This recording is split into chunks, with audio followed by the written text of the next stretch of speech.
Hello, you wonderful people, and welcome to another episode of Crime Centric. This being a show where I talk about crime dramas that I watch. For today's episode, I'm going to talk about the season finale of Blindspot, a freaking fantastic season finale. So much amazing stuff went down in this finale. We're going to have to break it down bit by bit. Obviously, kind of start off a little lighthearted. I love that whole back and forth bit where it's like, these three words. Well, what are the three words? It's like, no, these three words. And literally Kurt being the only one that didn't get it. And it just kind of like this back and forth. And everyone's like, yeah, we got it. It's just like, you're the only one that didn't get it. And then later on, it's like, oh, we need three words. And then Kurt's like, no, okay, these three words. It's like, I know, no. And tries to explain to Jane, but it's like, we're talking about something else completely different now. And I love that he was the only one that didn't get it.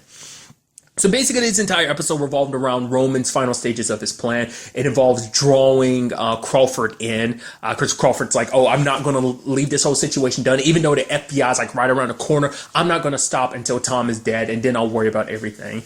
The whole situation with Blake kind of being brought in. I was surprised, like, oh, they're not going to tell her about Tom. I mean, at least the truth. They kind of spin it because they're like, oh, she's in love with Tom, so we'll use that to our advantage. It's like, yo, Tom, we can protect Tom. All we care about is taking down your dad, kind of manipulating her, and it's like, oh, she's kind of falling into it. Because I thought this war would have hit her with the truth, and just, boom, his real name's Roman. He's my brother, boom, boom, boom, boom, but turns out not to be the case, because they knew she was so in love with him that she wouldn't believe it, so... But I think this episode did a fantastic job, like bringing everything together in a sense of like going back to Cape Town. This is where it all started for Roman and Jane, because it seems like this is what it was all about for Crawford too. It is, as I thought, it is about their past. The orphanage that they grew up in, it's literally the foundation to what Crawford is trying to accomplish now, raising an army that has no allegiances to any particular nation. This is where it all started back then. This was like the precursor to it. It was kind of like the trial run. And that, as I thought, like I knew this had to have something to do with like their past. I thought in particular he killed their family. It's like, no, he basically made Remy and Roman into the monsters that they are, which put them in the situation of being raised by a monster like Shepard. So that's what this has all been about. But Crawford, he takes pride in it because he's like, oh my God, look at what I've created. You're my greatest goal, because it's like, no matter what you say, Roman, I know you believe in my cause, and it's like, what you need to do is go off, tell Blake the truth, and then you can go, start this all up and create this, So I thought that was kind of interesting. I was like, because Roman wanted him dead, but, because even Crawford admitted too, it's like, oh, I knew everything that was going down. Of course, this is my passion project. It was a mission, and that's all he kind of focused on. So he's sorry what happened, but ultimately it's like there was good that came from it. He's like, I mean, look what I made. You're perfect. Because I'm sure when he's thinking about it, it's like everything you were able to do, infiltrate my organization and stuff like that. Also, it's like, I know you love Blake. So it's like a win-win situation. You go, I'll hold off the FBI. Because for him, it's like, I mean, he ended up dying, and he was fine with that because he wasn't going to spend the rest of his time in jail, especially because he knew Roman would live on and figure everything out.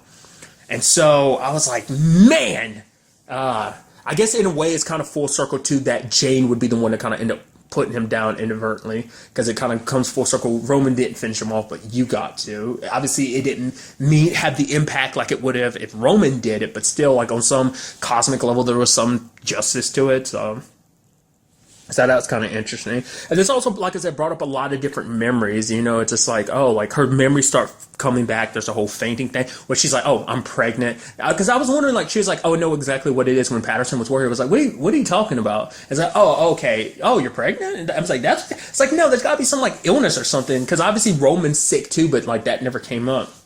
But what really got me was Blake. And it's like, oh, man, we're together. I was like, oh, man, this is going to turn into a showdown. Jane's going to reveal everything to Blake. But it's like, no, Blake shoots him. She's known for a while. Because at first she said something. I was like, did she say Roman? Nah, she didn't. And then he had to pause. He's like, wait, what did you just call me? I'm like, she just said, what? I'm like, and then she's like, someone I trust told me. I was like, who was that? And then my brain went, Avery?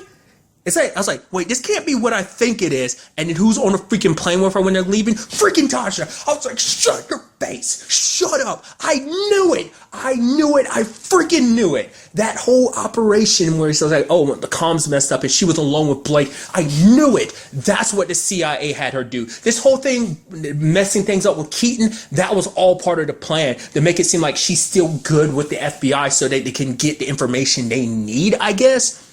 I guess this is her way of like a roundabout way of her completely cutting ties with the FBI. Not unless this is her kind of going rogue or something. I don't know. Maybe, I don't know. Because at the end, it's like, Blake's like, I don't know if I'm okay with doing this. And then Tasha's like, well, I am. I can be the one that does this. So that's where my mind goes immediately. So it's like, is it like Tasha going rogue, trying to handle things herself? Or is this more of a situation of like, she is still part of the CIA, and it's like, well, where do you go from here? I mean, because in Blake's mind, it's like the business, her family business, it's still kind of like, oh, it does such good, even though it's kind of a front from a bad organization and stuff like that.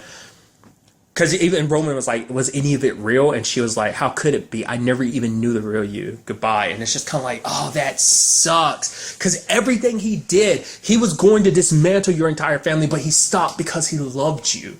There was some truth to it. Like, because him and like Roman and Tom kind of had similar stories in certain regards, like a lot of their trauma and stuff like that. It's very similar.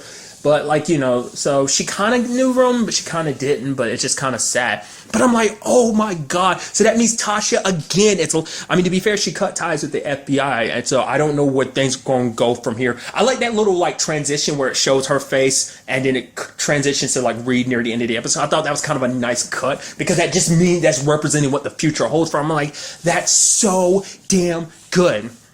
And then you got that call, like Roman called, before Jane showed up. And he's like, okay, so you have to keep up your end of the deal. I left all the money to you. Just promise you'll keep working for. I'm like, what the hell? Who did he send that to? Because then I was like, wait, what's going on? And then immediately my brain goes, is it his lawyer? God, damn it, I'm blanking. Crawford. Was it Crawford's lawyer? Because they also brought up something that's like, was that what this was always about for Roman? Like, what I mean is like, what am I trying to say? I kind of got lost in my own thought. Like, was that what they set up? Because it seemed like, she's the only one that's kind of by Crawford's side. Like, that's what it was. Okay, I remember what I was trying to say. I'm sorry, I'm all over the place. My thought at the beginning of the season was kind of like, oh, Roman's got to be working with somebody. Somebody had to have funded him to do what he did. So it was like, did Roman? And then later on in the season, I was like, oh, I guess Roman did just do it all by himself. I mean, I always took him as not being like the leadering type. That's just because Shepard shut down every idea he ever had. So he never had really time to shine except for this season. So that makes me wonder, was he working with someone who was working like from the sidelines, or was he talking to the lawyer lady? Is she going to work with someone else to kind of make this all come true? Or what? There's even a part of my brain that was like, was he calling Avery? Was something about that? Because it's like, oh, it's kind of all done, but you got to promise me that you're going to keep going. So I'd assume it's that because Roman wants to continue his plan, and the only person that would know his plan, Crawford's plan, would be her. So I don't know. That's immediately where my brain goes about that.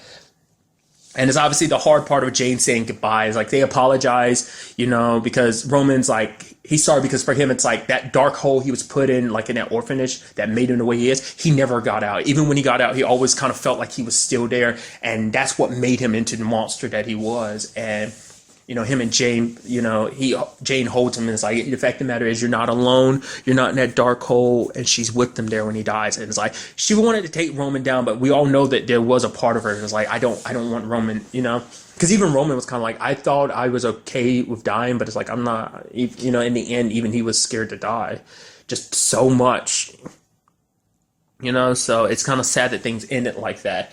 And then we proceed to let everything shit hitting the fan on many different levels. The flash drive that he gave her is pieces of her tattoos. Basically, it's like with this, like the information he was funneling to them, obviously like Shepard kind of helped, in the past, and this time Roman to give them clues. It's like, well, now they have partial access. Obviously, there's many different pieces to this information because it's fragmented, but it's like they could potentially solve all the tattoos, all the good that they could do. Now they have no one to worry about it.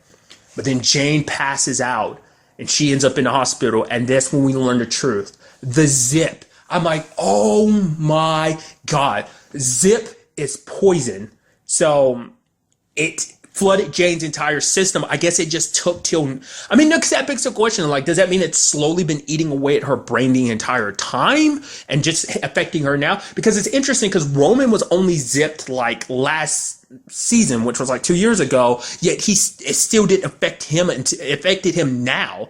Jane's had this inner system for even longer than that, and yet that I don't understand. Like, why is that? Maybe because she got the full bodies, because so much was flooded in her system. It took a while before it really kind of hit its more poisonous aspect. It's like, so that's what it was all about, because that's what she meant by Shepard, when she, like, I knew she knew something when she was like, if Roman dies, you die, because Roman has all the secrets he knows about this. He was actually trying to find a cure, and I was like, that makes so much sense. The zip, I was like, because I thought it had something to do with their upbringing, but I was like, why would it kill them now? It's like, now the zip makes a lot more sense, because that is something that only came into their lives over like the past few years. But it's like, that's so good. The thing that made them what they are, kind of made them lose their memories, is what's killing them in Jane's case.